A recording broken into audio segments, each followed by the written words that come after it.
Welcome back to the Duke's Revenge, where the coldest hearts burn the hottest. I'm so glad you're here with me today for another tale of betrayal, obsession, and aristocratic revenge. Before we begin, tell me, where in the world are you listening from right now? Drop your city and your local time in the comments. I love seeing our community span across continents. Tonight's story takes us deep into the heart of 1860s London society, where a young woman has become invisible, so overlooked that the Dowagers speak of her as if she were nothing more than furniture in the room. But what they don't know is that the most powerful duke in England has been watching her through every cruel whisper, every dismissive glance. And tonight, he's about to make everyone see what they've been too blind to notice. They called her plain. They said she had no value. But when the Duke of Ravenscar stands before a room full of England's elite and orders every single person out just to see her clearly, the entire foundation of their world begins to crack.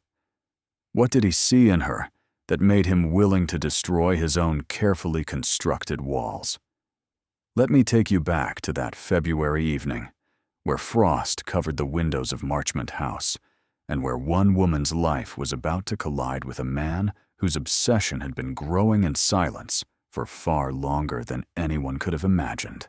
The fire in the great drawing room of Marchmont House burned low, casting shadows across the Aubusson carpet that had cost more than most families earned in a lifetime. 32 candles flickered in the chandelier above, their light reflecting off the diamonds at the throats of women who believed themselves to be the arbiters of everything that mattered in London society. The air smelled of beeswax and expensive French perfume, mingled with the faint scent of rain that pressed against the tall windows overlooking Berkeley Square. Penelope Hartwell sat in the corner near the pianoforte, her hands folded in her lap, her eyes fixed on the burgundy fabric of her gown. The dress was well made, but several seasons old, the color chosen specifically because it would not draw attention. She had learned, over the course of 23 years, that being noticed was far more dangerous than being overlooked. The Dowagers spoke freely when they believed you were merely part of the scenery, another piece of the room to be arranged and forgotten. Poor thing, Lady Ashworth murmured to the Countess of Belmont, her voice carrying across the space between the settee and Penelope's chair with the ease of long practice. She's been sitting there for 3 hours, and not a single gentleman has approached. I suppose we should be grateful she doesn't embarrass herself by attempting conversation. The Countess nodded, her ostrich feathers trembling with the movement. Her aunt insists on bringing her to these gatherings, but truly, what is the point? She has no fortune, no connections worth mentioning, and that face, well, one can hardly expect miracles. She's just furniture at this point, another chair for the rest of us to talk around. Penelope's fingers tightened imperceptibly in her lap. The words landed with the dull precision of stones thrown into still water, creating ripples that spread through her chest and settled somewhere beneath her ribs. She had heard variations of this assessment for years, at balls, at garden parties, at every social gathering her Aunt Cordelia dragged her to with the determined optimism of someone who refused to admit defeat. The Dowagers were not wrong, precisely. She had no fortune. Her father had died when she was 17, leaving behind debts that had consumed what little the family possessed. Her mother had remarried within the year, choosing a wealthy merchant who wanted nothing to do with his predecessor's unremarkable daughter. Penelope had been sent to live with her mother's sister, who viewed her as both a burden and a project that might, with enough effort, yield some small return. She was plain. She knew this with the same certainty she knew that the sky would lighten before dawn. Her hair was brown, not the fashionable chestnut with hints of gold, but a flat, unremarkable brown that refused to hold a curl for more than an hour. Her eyes were gray, her features unremarkable, her figure neither willowy nor voluptuous, but simply average in every measurable way. She had no talent for music that might compensate for her lack of beauty, no wit that sparkled in conversation, no accomplishment that would make a gentleman overlook her deficiencies. She was, as Lady Ashworth had so accurately observed, furniture. The drawing-room door opened, admitting a draught of cold air and the low murmur of masculine voices from the hallway beyond. Penelope did not look up. She had learned not to. Hope was a dangerous thing for someone in her position. A trap that snapped shut with teeth made of humiliation.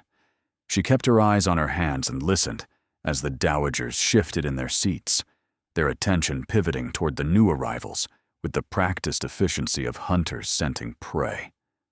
"Good heavens," Lady Ashworth breathed, her voice dropping to a theatrical whisper that somehow managed to carry to every corner of the room. "Is that the Duke of Ravenscar? I heard he rarely attends such gatherings anymore. What on earth could have persuaded him to grace us with his presence?" Penelope felt rather than saw the ripple of interest that moved through the assembled ladies.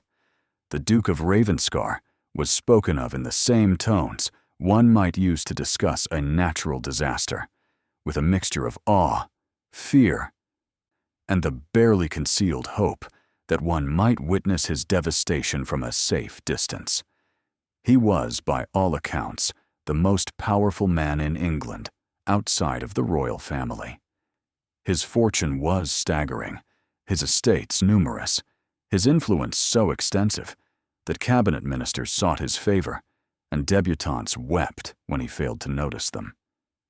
He was also, according to the whispers Penelope had overheard over the years, utterly uninterested in marriage.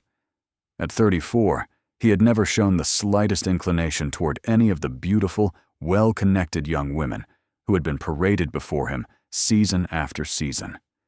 He attended society events with the regularity of someone fulfilling an unpleasant obligation, spoke when spoken to with icy politeness, and vanished as soon as decorum allowed. Footsteps crossed the drawing-room floor, measured, deliberate, the sound of expensive boots on hardwood. Penelope could feel the attention in the room shifting, reorganizing itself around this new center of gravity. She kept her eyes down, focusing on the small callus on her right index finger, where she held her embroidery needle.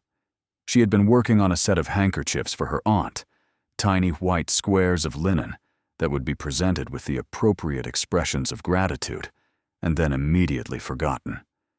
It was something to do with her hands, a reason to keep her head bent and her face hidden. "Your Grace," Lady Marchmont's voice rang out with the particular brightness of a hostess determined to demonstrate her social triumph. "What an unexpected pleasure. We had heard you were indisposed this evening. I was delayed." The voice that answered was deep and cold, with the kind of cultured precision that came from generations of breeding and the absolute certainty that one's words would be heard. "My apologies for the late arrival." There was a moment of silence, the kind that stretched and thinned like silk thread pulled too tight. Penelope could hear the rustle of fabric as the ladies adjusted their positions, angling themselves toward the Duke, like flowers turning toward the sun. She wondered, distantly, what he looked like. She had never seen him. On the few occasions when he had attended the same events as she had, he had been surrounded by people far more important than a penniless young woman with no prospects. She imagined he must be handsome. Men with that much power usually were.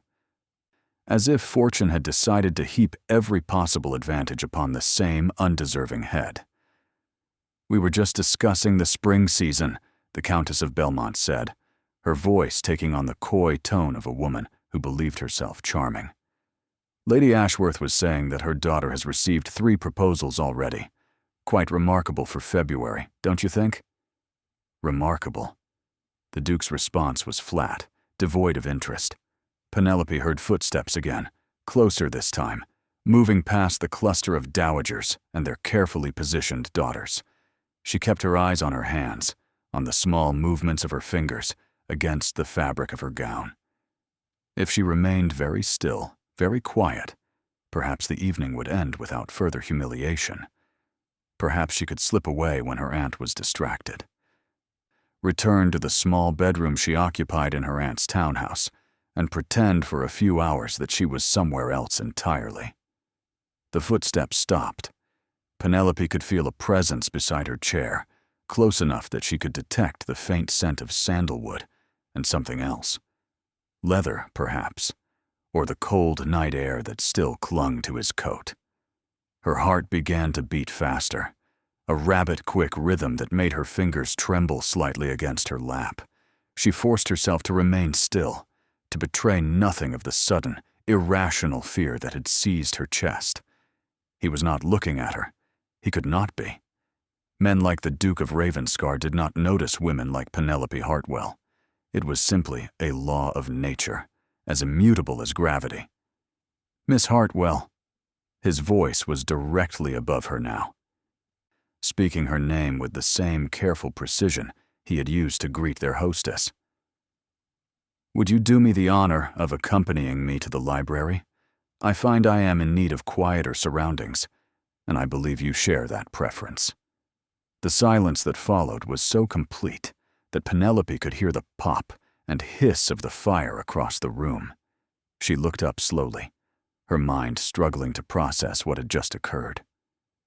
The Duke of Ravenscar stood beside her chair, one gloved hand extended in invitation. He was tall. She had to tilt her head back to meet his eyes. With dark hair that had been styled with careless precision, and a face that seemed to have been carved from marble by an artist who favored sharp angles and harsh lines.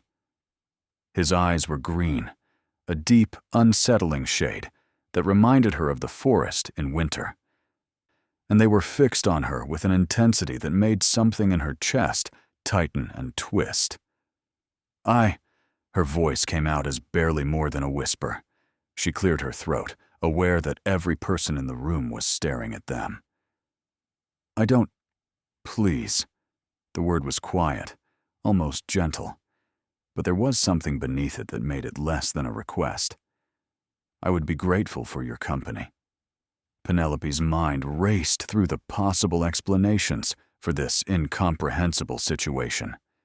He had mistaken her for someone else. He was making some elaborate joke at her expense. He had lost a wager, and this was his forfeit. None of these possibilities made sense, but neither did the reality of the Duke of Ravenscar standing in Lady Marchmont's drawing room, asking Penelope Hartwell, furniture, forgotten, unremarkable, to accompany him anywhere at all. She placed her hand in his because she could not think what else to do. His fingers closed around hers with a firmness that sent heat racing up her arm, and he drew her to her feet with the easy strength of someone accustomed to moving the world according to his will. The room had not grown any quieter. That would have been impossible. But the quality of the silence had changed, sharpening into something that felt almost dangerous. "Your Grace," Lady Ashworth's voice cut through the stillness with the desperation of someone watching their carefully constructed world beginning to tilt. "Surely you don't intend to abandon us all for—" "I do." He did not look at the dowager as he spoke, his attention remaining fixed on Penelope's face with an unwavering focus that made her feel simultaneously exposed and strangely protected. "If you will excuse us." He turned, drawing Penelope with him toward the door with a decisiveness that left no room for argument. She could feel the weight of 30 pairs of eyes following their progress across the drawing room, could hear the first shocked whispers beginning to rise like steam from a kettle about to boil. Her aunt would be mortified. The dowagers would shred her reputation with the gleeful efficiency of wolves tearing into a carcass. She should pull away, should make some excuse, and return to her corner, and hope that this moment of inexplicable madness would be forgotten by morning. But the Duke's hand was warm around hers, and she could feel the steady rhythm of his breathing. and for the first time in years, Penelope Hartwell allowed herself to be led toward something that was not invisibility and isolation. The library at Marchmont House was smaller than the one at her aunt's residence, but far more elegant, lined floor to ceiling with books, bound in leather that gleamed in the firelight. The Duke released her hand as soon as they crossed the threshold, moving to close the door behind them with a soft click that seemed to seal them away from the chaos they had left in their wake. Penelope stood in the center of the room, her hands clasped tightly before her mind still struggling to make sense of what had just occurred. The Duke turned to face her, leaning back against the closed door with his arms crossed over his chest. In the firelight, his features seemed less harsh, though no less intimidating. He studied her in silence for a long moment, his green eyes moving over her face, with the careful attention of someone examining a painting in a gallery. Penelope felt heat rising in her cheeks, but forced herself not to look away. If this was some elaborate cruelty, some game whose rules she did not understand, she would at least face it with what dignity she could muster. "Do you know who I am?" he asked finally, his voice quiet in the stillness of the library. "The Duke of Ravenscar," Penelope replied, proud that her voice emerged steady despite the trembling that had begun somewhere deep in her core. "Everyone knows who you are, Your Grace." A slight smile curved the corner of his mouth, though it did not reach his eyes. "And yet, you looked as though you expected me to strike you when I asked you to accompany me here." "Interesting." Penelope swallowed hard, her fingers tightening against each other. "Forgive me, Your Grace, but I am confused as to why you would ask such a thing at all. We have never been introduced. We have never spoken. I cannot imagine what purpose this—" She gestured vaguely at the library, at the closed door, at the impossible situation she found herself in. "Serves? Can you not?"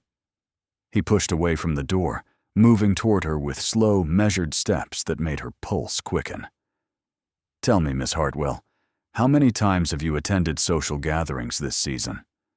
The question caught her off guard. I'm not certain. Perhaps 15? 20? 23, he said, stopping an arm's length away from her. "You have attended 23 gatherings this season, and at every single one, you have positioned yourself in the least conspicuous location available. You do not speak unless spoken to. You do not meet anyone's eyes.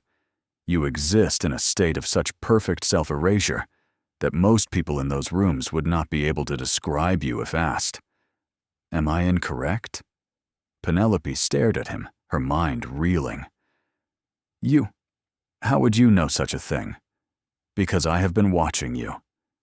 The words were delivered with the same calm precision he had used to greet Lady Marchmont, as though he were commenting on the weather rather than confessing to something that made Penelope's skin prickle, with a mixture of fear and something else she could not name. "At every ball, every dinner party, every tedious gathering I have been obligated to attend this season, I have watched you sit in your corner and make yourself invisible while the people around you speak of you as though you were nothing more than an inconvenient piece of furniture." The blood drained from Penelope's face.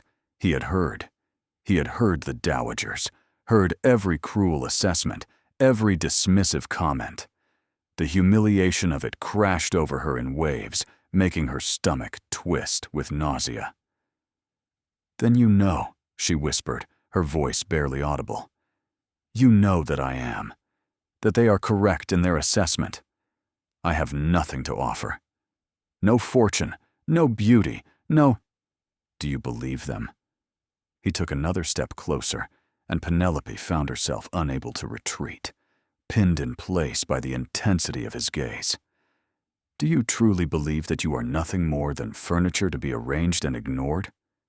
"I believe," Penelope said, forcing the words past the tightness in her throat, that I am practical enough to recognize reality when it is presented to me.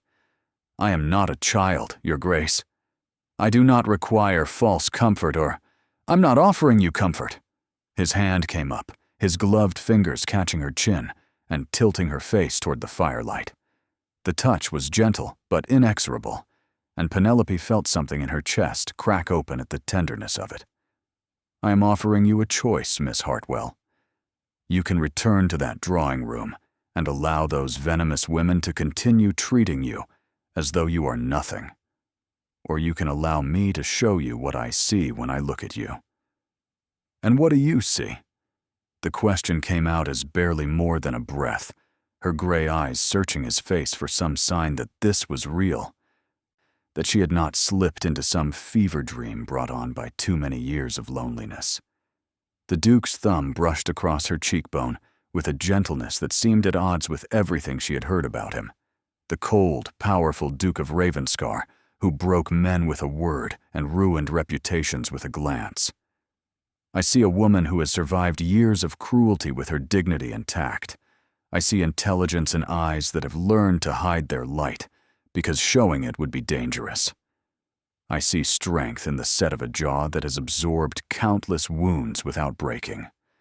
I see someone who has been told she is worthless so many times that she has begun to believe it, and I find myself wanting to destroy every person who contributed to that belief."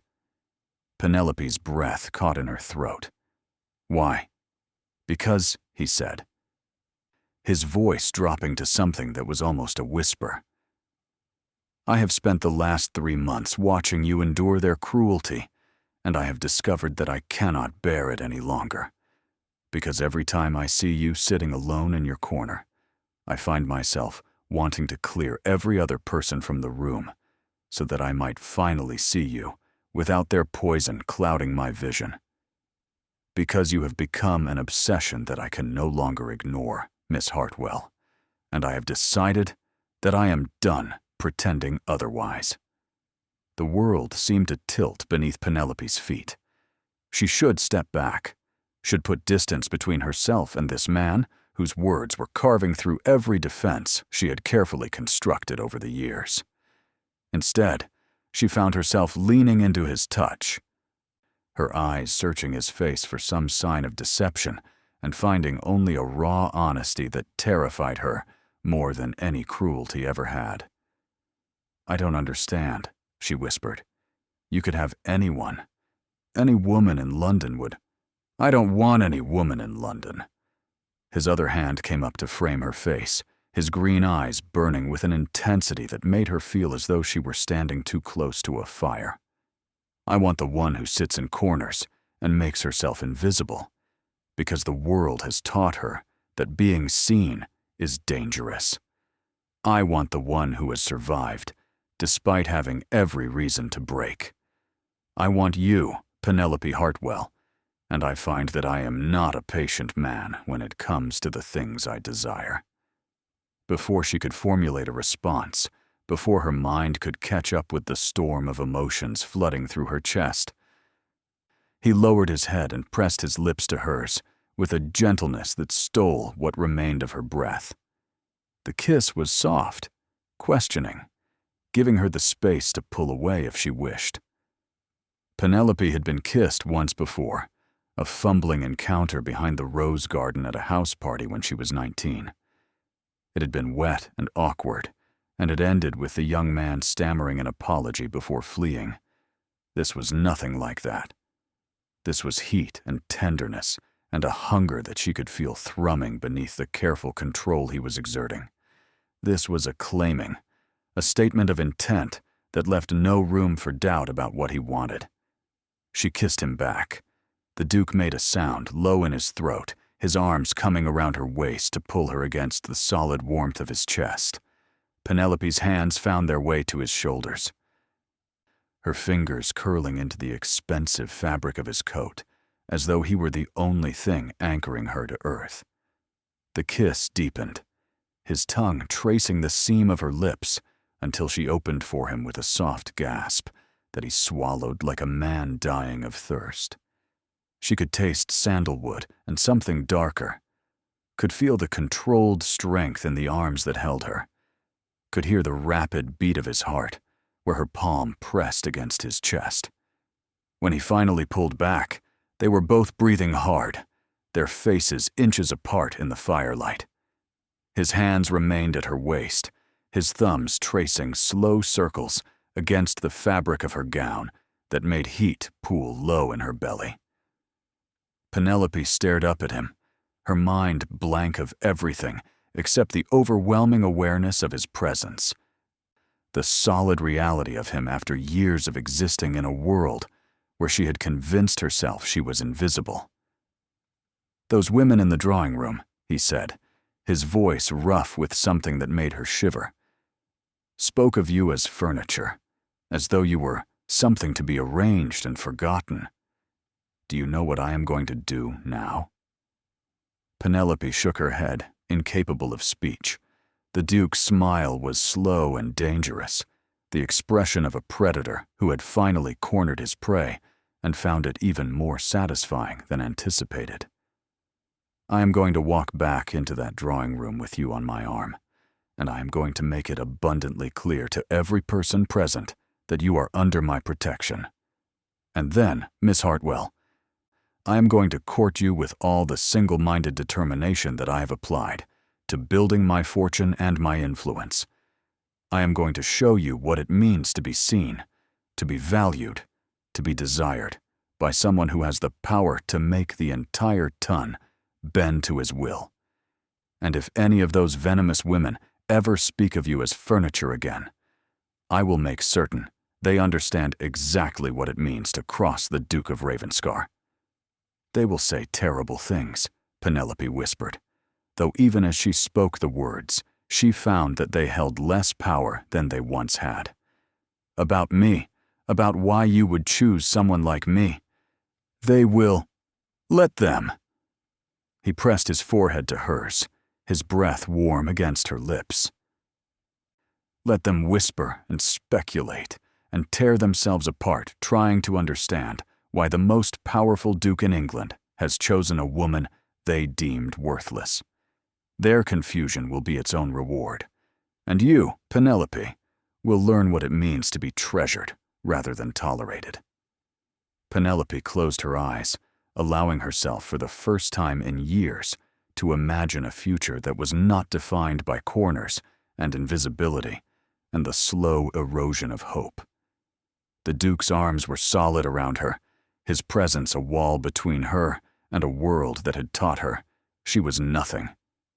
She had spent so long believing that she deserved the cruelty, that her plainness and poverty had earned her the Dowagers' disdain. But standing in this library with the Duke of Ravenscar, holding her as though she were something precious, Penelope felt the first fragile stirrings of a different truth beginning to take root in her chest. Perhaps she had never been furniture at all. Perhaps she had simply been waiting for someone who was willing to look past the carefully constructed invisibility and see the woman she had hidden beneath it. "I am afraid," she admitted, her voice barely audible in the quiet of the library. "Good." His lips brushed against her temple, a gesture so tender that it made her throat tighten with unshed tears. "Fear means you understand the magnitude of what is about to change. But I promise you this, Penelope. You will never have to face that fear alone. Not anymore." He drew back slowly, his hand sliding from her waist to capture her fingers in his own. The gloves made his touch impersonal, formal. But Penelope could feel the warmth beneath the fabric, could see the possessive gleam in his eyes that suggested formality was the last thing on his mind. He lifted her hand to his lips, pressing a kiss to her knuckles that sent heat racing through her veins, and then he tucked her arm through his with the careful precision of someone handling something infinitely valuable.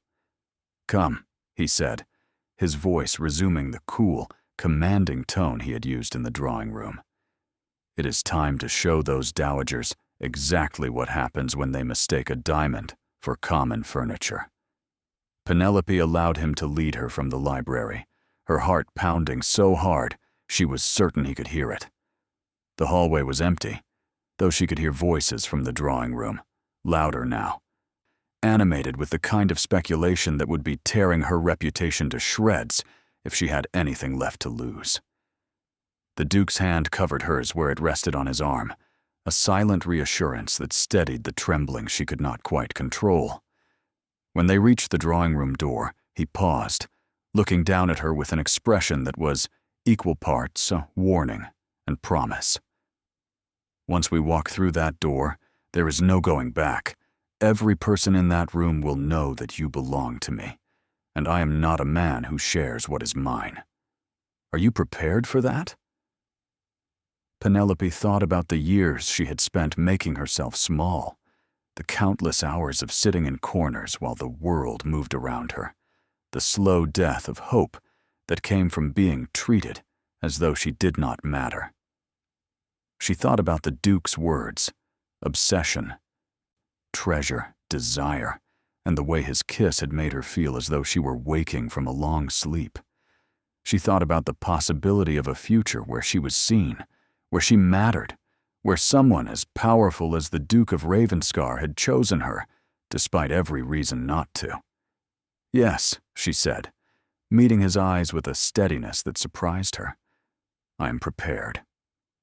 The smile that crossed his face was fleeting, but genuine, softening the harsh lines for just a moment before his expression returned to its customary coldness. He pushed open the door to the drawing room, and 30 pairs of eyes snapped toward them with the avidity of vultures spotting carrion. The conversations died mid-sentence, leaving only the crackle of the fire and the soft whisper of fabric as the assembled ladies turned to stare. The Duke of Ravenscar did not pause. He led Penelope into the center of the room with the absolute confidence of someone who had never doubted his right to command any space he occupied.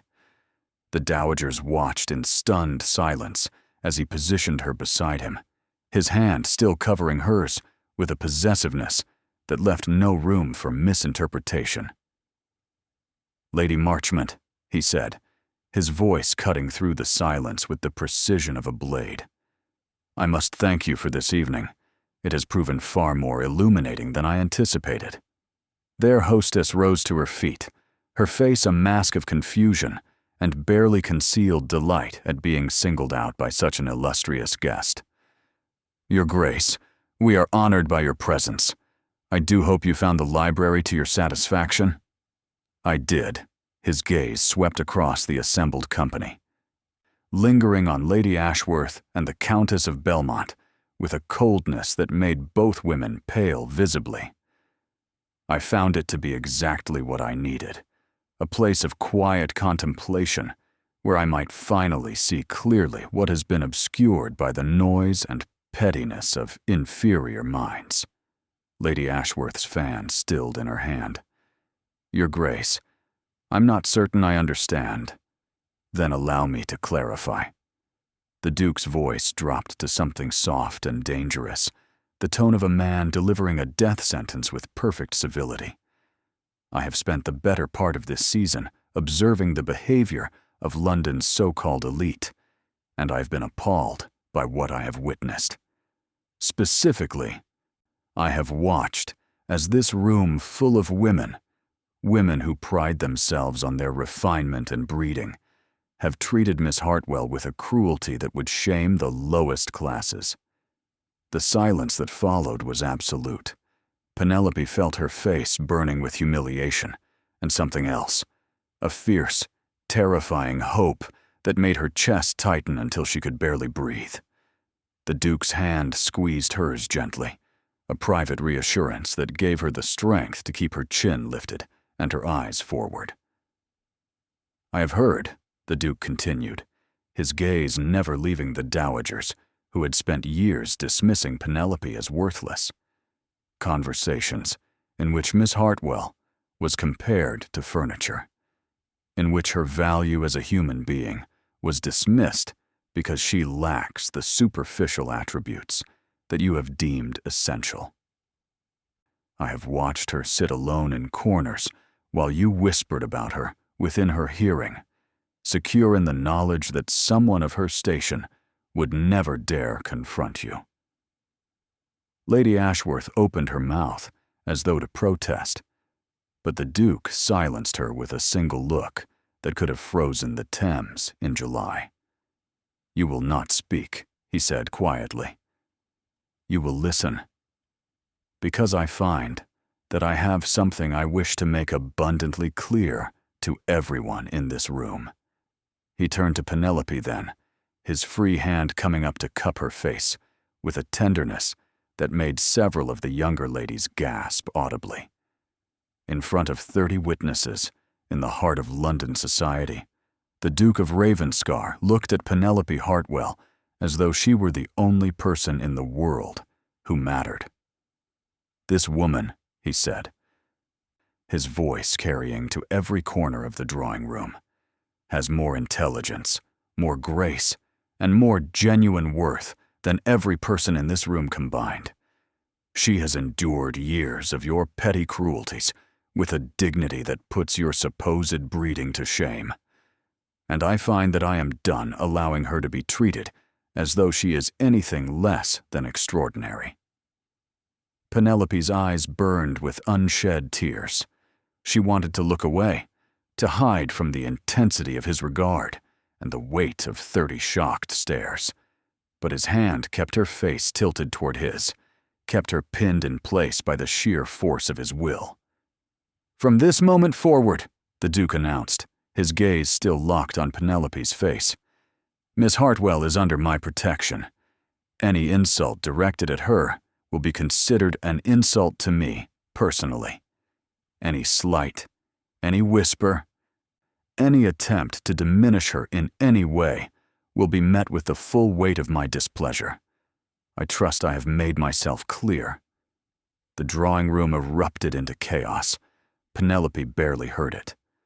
All she could focus on was the Duke's face above hers, the fierce possessiveness in his green eyes, the slight curve of his mouth that suggested he was enjoying the pandemonium he had just unleashed. His thumb brushed across her cheekbone again, that same gentle gesture that had undone her in the library, and then he lowered his head and kissed her in front of every scandalized member of London's elite. The kiss was brief, barely more than a press of lips, but it was a brand, a public claiming that would be discussed in every drawing room and gentlemen's club in London before morning. When he pulled back, Penelope's knees had gone weak, and she was grateful for the arm that still held hers with steady strength. "Your Grace," Lady Marchmont stammered, her face cycling through approximately 7 different expressions in the span of 3 seconds. "This is most irregular." "Irregular," the Duke agreed pleasantly, though his eyes remained cold. "Rather like inviting a young woman to your gathering, so that your friends might use her as a target for their cruelty. I find myself losing my taste for such irregular behavior. Miss Hartwell and I will be taking our leave now. I trust you will all find sufficient entertainment in dissecting this evening's events without requiring our presence." He turned to Penelope's aunt, who had been sitting frozen in her chair throughout the entire exchange, her face a mask of shock. "Lady Thornbury, I will call upon you tomorrow afternoon to discuss my intentions regarding your niece. I expect you will make yourself available." It was not a request. Lady Thornbury nodded mutely, her fan clutched so tightly in her hands that the delicate ivory sticks threatened to snap. The Duke led Penelope from the drawing room with the same unhurried confidence he had displayed upon entering. She could feel the weight of every stare following them, could hear the first whispers beginning to rise as soon as they crossed the threshold. Her reputation was destroyed. By tomorrow, every scandal sheet in London would be speculating about the nature of her relationship with the Duke of Ravenscar. The Dowagers would tear her apart with gleeful efficiency, inventing stories about seduction and impropriety that would follow her for years. And yet, As the Duke helped her into his carriage with hands that lingered at her waist just a moment longer than necessary, Penelope found that she could not bring herself to care. The interior of the carriage was warm and smelled of leather and sandalwood. The Duke settled himself across from her, his long legs taking up most of the available space, his eyes never leaving her face. Through the window, Penelope could see the lights of Marchmont House receding as the carriage pulled away from Berkeley Square, carrying her away from a life of corners and invisibility and towards something she could not yet name. "You are quiet," the Duke observed, after several minutes of silence. "Are you regretting what just occurred?" Penelope shook her head slowly, her hands folded in her lap to keep them from trembling. "I'm trying to understand it." "Why me?" "You could have anyone at all. Women with fortunes, with beauty, with connections that would strengthen your position. Why would you choose someone like me and make such a public declaration?" The Duke leaned forward, resting his forearms on his knees, bringing his face closer to hers in the dim light of the carriage lamps. "Because I am tired of beautiful women who bore me within 5 minutes of conversation. Because I am tired of simpering debutantes who see nothing when they look at me except my title and my fortune. Because I have spent 3 months watching you survive in a world that has given you every reason to break, and I find that I cannot stop thinking about what it would be like to give you the life you deserve rather than the one you have been handed." "That is not a reason to court someone," Penelope whispered. "That is pity." "Is it?" His hand came up to cup her face again, and this time Penelope could feel the warmth of skin against skin where he had removed his gloves. "Let me tell you what I see when I look at you, Penelope Hartwell. I see a woman who has read every book in her aunt's library because she had nothing else to occupy her time. I see someone who notices everything, the way Lady Marchmont's pearls were restrung because the clasp was worn. The fact that the Countess of Belmont's daughter is pregnant, though she hasn't announced it yet. The subtle power dynamics that play out in every conversation. I see intelligence that has been forced to hide itself because showing it would make you even more of a target. I see resilience that has been tested for years and has never broken. I see a woman I could actually talk to without wanting to throw myself out a window from boredom." His thumb traced the line of her jaw with a gentleness that made her breath catch. "And yes, I see someone who has been hurt, who has learned to make herself small because being seen was dangerous. But I find that I want very much to teach you that being seen by me is not dangerous at all. That being seen by me means being treasured, being protected, being desired with an intensity that would terrify most people." "It does terrify me," Penelope admitted, her voice barely audible over the sound of hooves on cobblestones. "You terrify me, Your Grace. You are." "Sebastian." He said it quietly, his green eyes holding hers with unwavering focus. "My name is Sebastian Ashford, and when we are alone, you will use it. I am done with formality between us." "Sebastian," she repeated, testing the shape of his name on her tongue. It felt intimate, dangerous, like crossing a threshold that could not be uncrossed. "I don't know how to be what you want. I have spent so long being invisible that I'm not certain I remember how to be anything else." His smile was slow and full of dark promise. "Then I will teach you. Starting tomorrow, when I call upon your aunt and inform her that I intend to court you properly. And then the day after that, when I take you driving in Hyde Park at the fashionable hour, so that every person who ever dismissed you can see you on the arm of the Duke of Ravenscar. And the day after that, when I escort you to the theater and make it clear to all of London that you are mine." "Yours," Penelope echoed. her heart pounding so hard she was certain he could see it through the fabric of her gown. "You speak as though you have already decided this, as though I have no say in the matter. You have every say." He released her face, sitting back against the cushioned seat of the carriage, though his eyes remained fixed on hers with an intensity that made her skin prickle. "Tell me you don't want this. Tell me you would prefer to return to your aunt's house and continue attending gatherings where you sit in corners and endure their cruelty in silence. Tell me you felt nothing when I kissed you, that you have no desire to discover what it might be like to be courted by someone who sees your worth. Tell me any of these things, Penelope, and I will take you home and never speak of this evening again." The challenge hung in the air between them, weighted with possibility and danger in equal measure. Penelope knew what the sensible choice would be. The Duke of Ravenscar was dangerous, not in the way of physical harm, but in the way of someone who could devastate her emotionally with the same ease he used to command entire rooms. He was offering her a life she had never imagined, but at the cost of becoming dependent on his protection, his favor, his desire.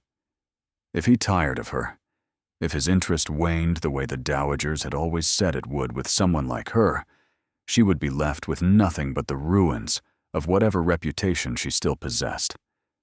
But sitting in his carriage, with the memory of his kiss still burning on her lips and the echo of his words, obsession, treasure, mine, thrumming through her chest, Penelope found that she no longer cared about sensible choices.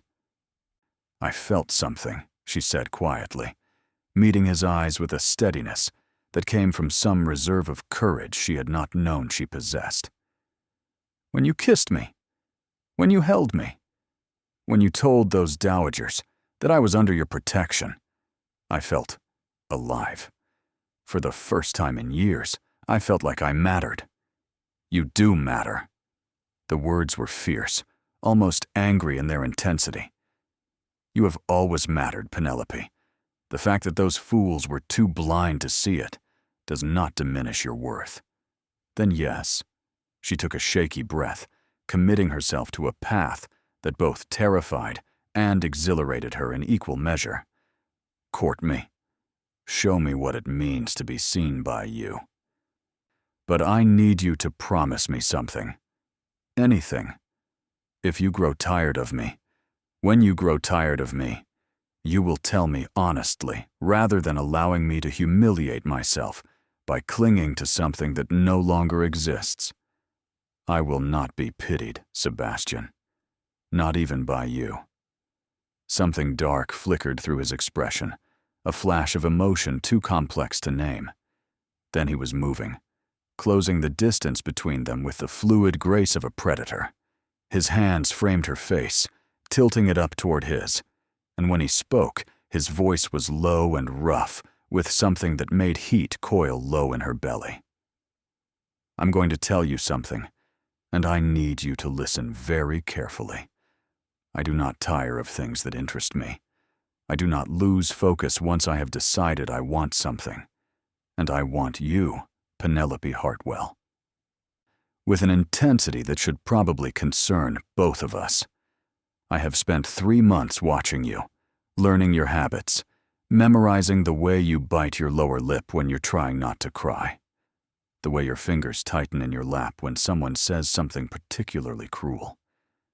I have imagined what it would be like to hear you laugh, to see you smile without the shadow of fear behind it, to wake up beside you and know that you are mine in every way that matters. So no, I will not grow tired of you. But if you doubt that, if you need me to prove it to you every day for the rest of our lives, then I will do so gladly." He kissed her then, and this time there was nothing gentle about it. This was possession and promise, and a hunger that had been leashed for months, finally given permission to run free.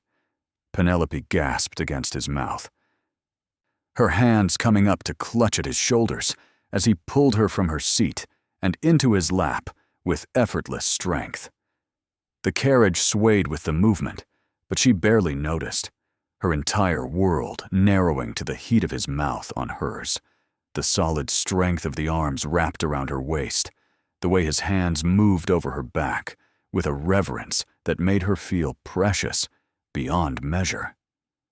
When they finally broke apart, both breathing hard, Penelope found herself pressed against his chest with her forehead resting in the curve of his neck. She could feel his heart pounding beneath her palm, could smell the sandalwood and leather that clung to his skin, could hear the ragged edge to his breathing that suggested his control was not as absolute as he wanted her to believe. "You undo me," he murmured against her hair, his arms tightening around her. "Do you know that? You sit in your corners with your quiet strength and your hidden intelligence, and I find that I am utterly undone by you." Penelope closed her eyes, allowing herself to sink into the warmth of his embrace. Outside the carriage windows, London rolled past in a blur of gaslight and shadow. Inside, in the space of a single evening, her entire life had shifted on its axis, tilting her toward a future she had never dared to imagine. The Duke of Ravenscar, Sebastian, had looked at her and seen not furniture, not an inconvenience, not a burden to be tolerated, but someone worth fighting for. Someone worth claiming in front of all of London society despite every reason not to. Someone worth treasuring. And as the carriage carried them through the night, toward whatever came next, Penelope Hartwell allowed herself to believe, for the first time in years, that perhaps she had been worth seeing all along.